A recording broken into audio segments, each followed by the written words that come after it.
The morning sun cast golden rays through the tall windows of Valdoria Palace, but Princess Elena barely noticed the beautiful light as she paced nervously in her private chambers.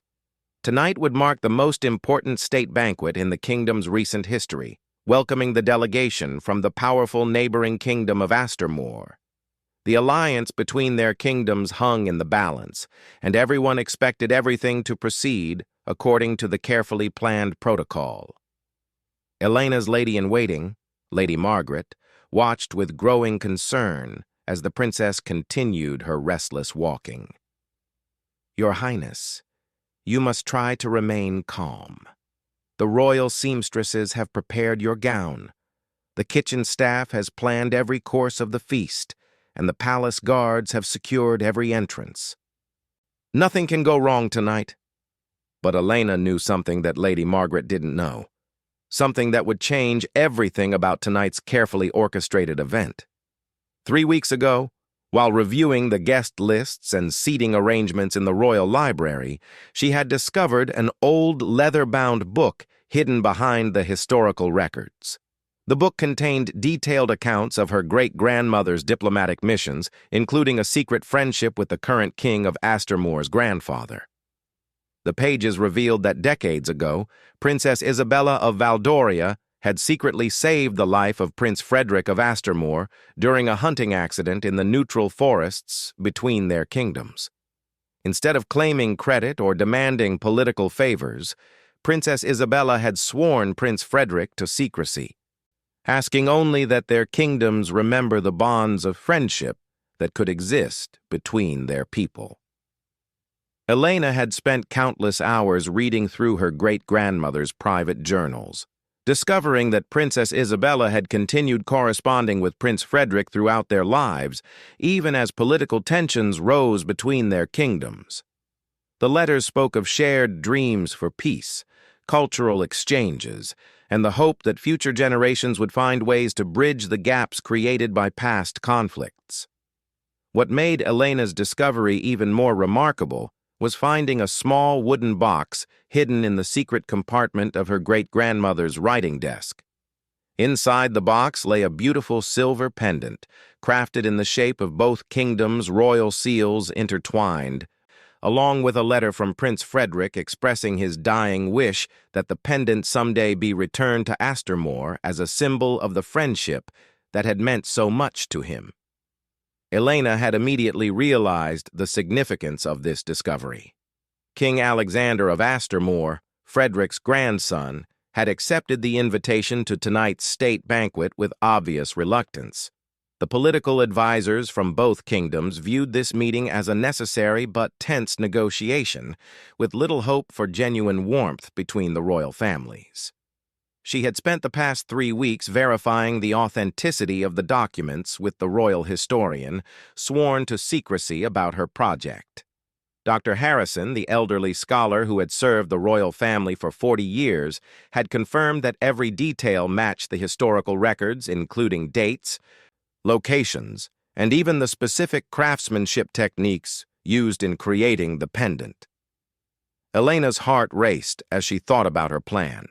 Rather than following the rigid formal protocols that her parents and the diplomatic advisors had established for tonight's banquet, she intended to present King Alexander with the pendant and share the story of their grandparents' friendship. She hoped this gesture would transform the evening from a cold diplomatic necessity into a celebration of the deeper connections between their kingdoms. The risk involved in her plan made her stomach churn with nervous energy. If King Alexander responded poorly to her surprise, it could damage relations between the kingdoms even further.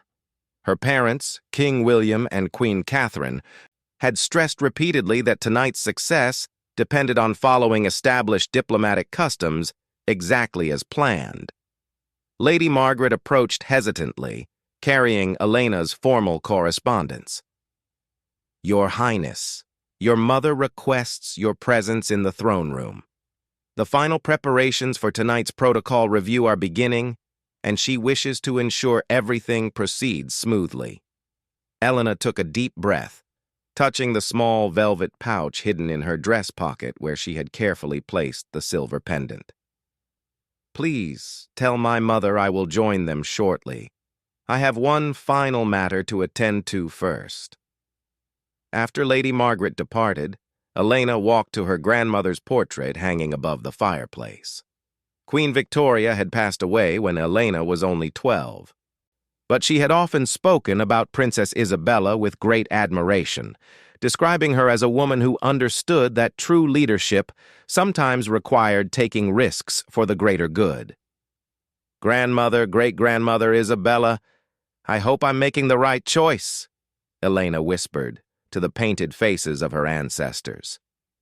"Tonight could change everything between our kingdoms, for better or worse."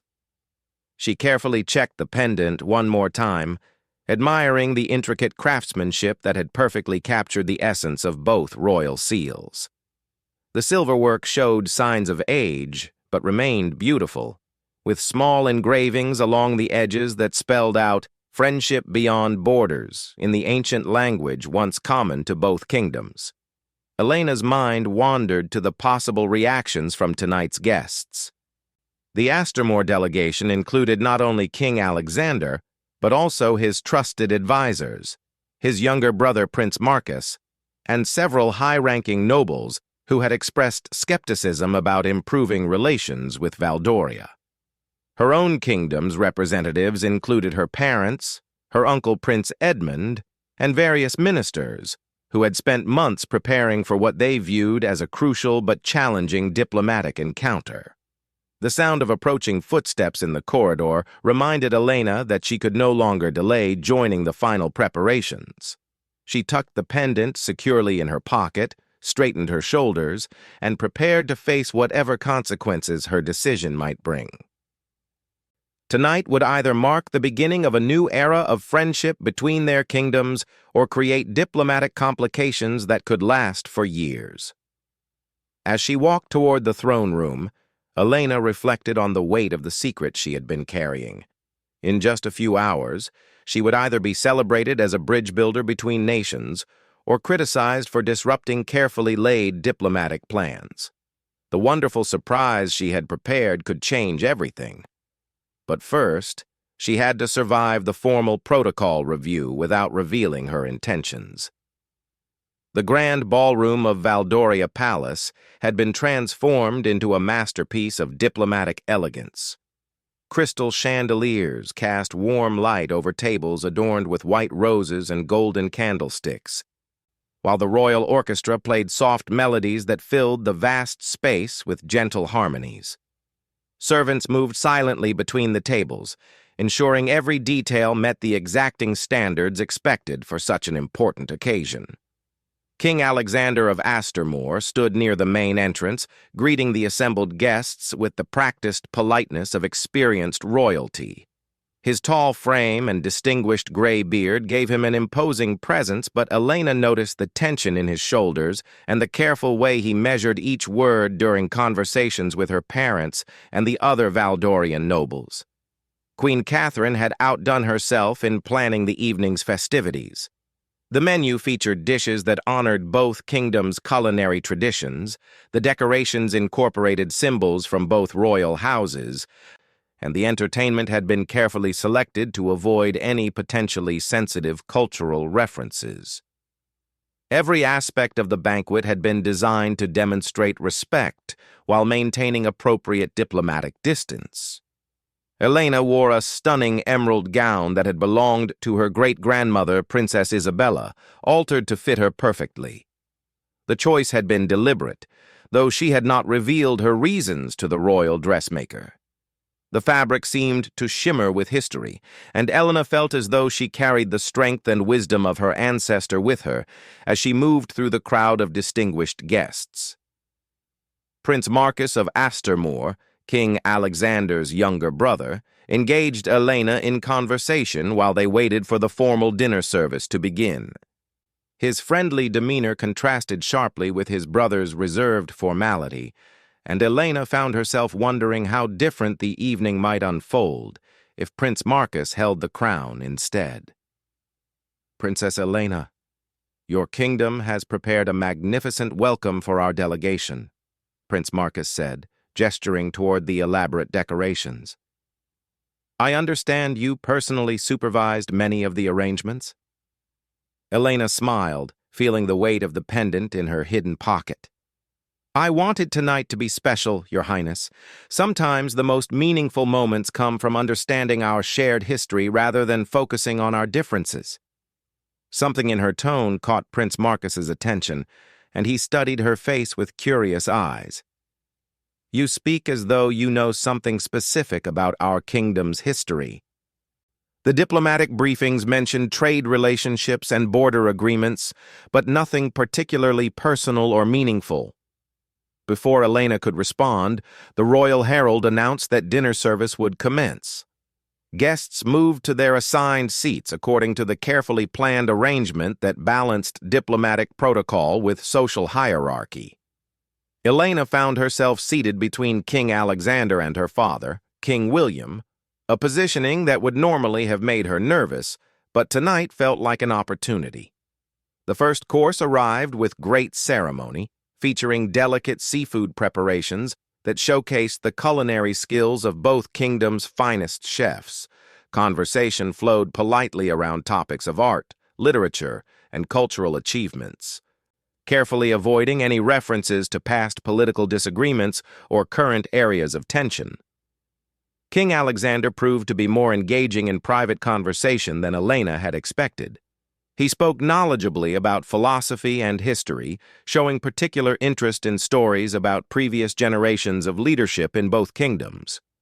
Elena began to sense that beneath his formal exterior lay a genuine curiosity about the deeper connections that might exist between their peoples. Your Majesty, Elena said during a pause in the general conversation, I've been researching some fascinating historical connections between our families. Would you be interested in hearing about discoveries I've made regarding your grandfather, Prince Frederick? The mention of his grandfather's name caused King Alexander to set down his wine glass and focus his complete attention on Elena. Prince Frederick rarely spoke about his interactions with Valdoria, though I always sensed there were stories he chose not to share. What have you learned about those times? Elena felt her heart begin to race, knowing that this moment would determine the success or failure of her carefully planned surprise. The conversations around them seemed to fade into background noise as she prepared to reveal the secret that could change everything. Your grandfather saved my great-grandmother's life during a hunting expedition in the border forests, Elena began, watching King Alexander's expression carefully. But perhaps more importantly, my great-grandmother, Princess Isabella, later returned that favor, and their friendship continued for decades through private correspondence. King Alexander leaned forward, his diplomatic mask beginning to slip as genuine emotion crossed his features. I remember finding old letters in my grandfather's private study after he passed away, written in a language I couldn't read. My royal translator said they appeared to be in an archaic form of Valdorian script, but we could never determine their significance. Elena reached slowly into her pocket, feeling the smooth surface of the silver pendant. Your grandfather asked that this be returned to you, as a symbol of the friendship that meant so much to him and my great-grandmother. She carefully withdrew the pendant, holding it where King Alexander could see the intertwined royal seals. The effect of her revelation rippled outward from their conversation. King William and Queen Catherine turned to see what had captured King Alexander's attention so completely, while other guests began to notice the sudden shift in atmosphere at the head table. Prince Marcus moved closer, his eyes widening as he recognized the craftsmanship and symbolism of the pendant. King Alexander took the pendant with trembling hands, examining every detail of the silverwork. His voice became thick with emotion as he read the ancient inscription along the edges. Friendship beyond borders. My grandfather spoke those exact words to me shortly before he died. But I never understood their significance. The entire ballroom had grown quiet, sensing that something extraordinary was taking place. Queen Catherine reached for King William's hand, both of them realizing that their daughter had orchestrated something far beyond their planned diplomatic protocols. The tension that had characterized the early part of the evening began to transform into something entirely different. "Princess Elena," King Alexander said, his voice carrying clearly across the silent ballroom, "you have given me something far more valuable than any treaty or trade agreement. You have returned a piece of my family's history and shown me that the bonds between our kingdoms run much deeper than I ever imagined." Elena felt tears of relief beginning to form in her eyes as she realized that her gamble had succeeded beyond her hopes. The wonderful surprise she had planned was creating exactly the kind of moment she had dreamed about during those long weeks of research and preparation. The evening was transforming from a formal obligation into a celebration of friendship that would be remembered for generations to come. The transformation of the state banquet from formal diplomacy to heartfelt celebration happened so gradually that many guests could hardly believe what they were witnessing. King Alexander remained standing, holding the silver pendant as though it were the most precious treasure in the world, while tears of joy and remembrance flowed freely down his weathered cheeks. "My friends," King Alexander announced to the assembled guests, his voice carrying new warmth and strength, "tonight we have discovered that our kingdoms share a bond that transcends politics and protocol. This young princess has shown us that true leadership means honoring the dreams of those who came before us." Prince Marcus moved to his brother's side, placing a supportive hand on his shoulder as he too examined the pendant. "Brother, do you remember the stories grandfather used to tell about a mysterious guardian angel who helped him during his darkest hour? Could this be connected to those memories?" King Alexander nodded slowly, his mind clearly working through decades-old memories that were suddenly making perfect sense. "He always said that the greatest friendships were forged not in palaces or ceremony halls, but in moments of genuine human connection. Princess Isabella must have been the guardian angel he spoke of so fondly." Elena felt overwhelming relief and joy as she watched the reactions spreading throughout the ballroom. The formal seating arrangements that had seemed so important earlier in the evening now gave way to natural groupings as guests moved closer to hear and participate in this unexpected celebration of discovery. Queen Catherine approached Elena with tears in her eyes, embracing her daughter with pride and amazement. "My dear child, how did you manage to keep such an incredible secret? When did you discover these family treasures? And why didn't you share your plans with us?" "I wanted to be certain that everything was authentic before raising anyone's hopes," Elena explained, still feeling the emotional intensity of the moment.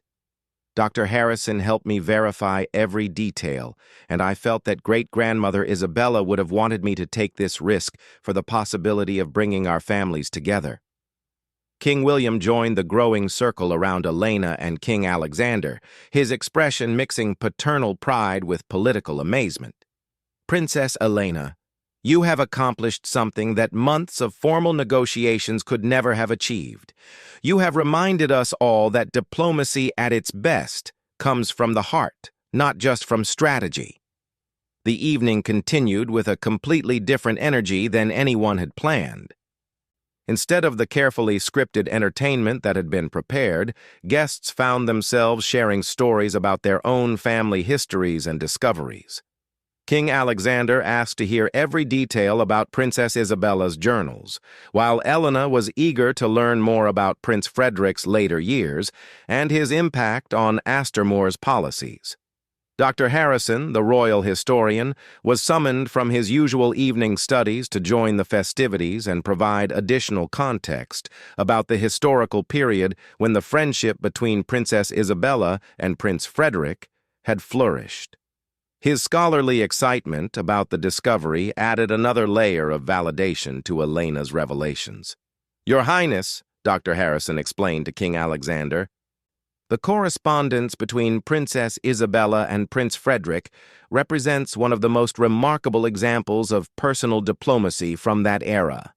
Their letters show how individual relationships can create foundations for lasting peace that formal treaties often struggle to achieve. As the evening progressed, the practical implications of Elena's wonderful surprise began to emerge. King Alexander and Prince Marcus extended their planned visit to Valdoria by several days, expressing genuine interest in exploring the historical connections between their kingdoms more thoroughly.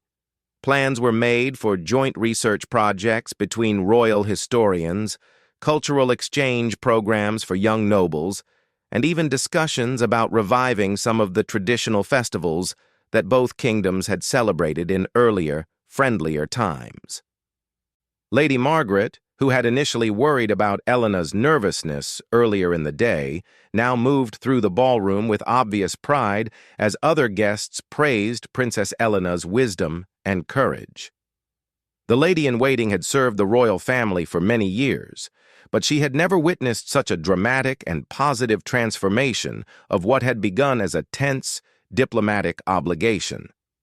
Prince Marcus found himself in deep conversation with Prince Edmund, Elena's uncle, about the possibility of organizing a joint expedition to explore the border forests where Princess Isabella and Prince Frederick had first encountered each other. The idea of commemorating that historic meeting with a peaceful celebration appealed to both men as a way of honoring their ancestors while building new friendships. King Alexander approached Elena again as the evening drew toward its conclusion, the silver pendant now hanging proudly around his neck, where everyone could see the symbol of friendship between their kingdoms. Princess Elena, your great-grandmother's gift has given me something I never expected to receive. You have helped me understand that my grandfather's final words about friendship beyond borders were not just philosophical musings, but instructions for how we should move forward. Elena smiled, feeling the satisfaction that comes from taking a significant risk and discovering that the outcome exceeded all expectations. Your Majesty, I believe our ancestors would be pleased to see their friendship inspiring new connections between our kingdoms. Sometimes the most wonderful surprises come from honoring the wisdom of previous generations. The formal conclusion of the state banquet included impromptu toasts celebrating not just the diplomatic success of the evening, but the personal connections that had been forged and rediscovered. Guests departed with genuine enthusiasm for future interactions between the kingdoms, rather than the polite relief that often characterized the end of diplomatic gatherings. Over the following weeks, news of Princess Elena's wonderful surprise spread throughout both kingdoms and beyond. The story of the silver pendant and the rediscovered friendship became a symbol of hope for other nations struggling with historical tensions. Elena received letters from young nobles in distant kingdoms, asking for advice about researching their own family histories and finding ways to bridge political divides. King Alexander kept his promise to extend the cultural exchanges between Valdoria and Astormore. Within months, artists, scholars, and musicians were traveling freely between the kingdoms, creating new collaborative projects that celebrated their shared heritage while respecting their unique traditions. Elena's reputation as a thoughtful and courageous leader grew far beyond what she had imagined possible. The wonderful surprise that had begun as a personal discovery in her great-grandmother's library had transformed into a legacy of friendship that would influence diplomatic relationships for generations to come. Years later, when Elena eventually became Queen of Valdoria, she would often tell the story of that magical evening to young diplomats and future leaders, emphasizing that the most powerful changes often begin with individual acts of courage and faith in the goodness of human connections. The silver pendant, permanently displayed in a place of honor in both kingdoms, continued to remind everyone that true leadership means creating bridges of understanding across any distance or difference.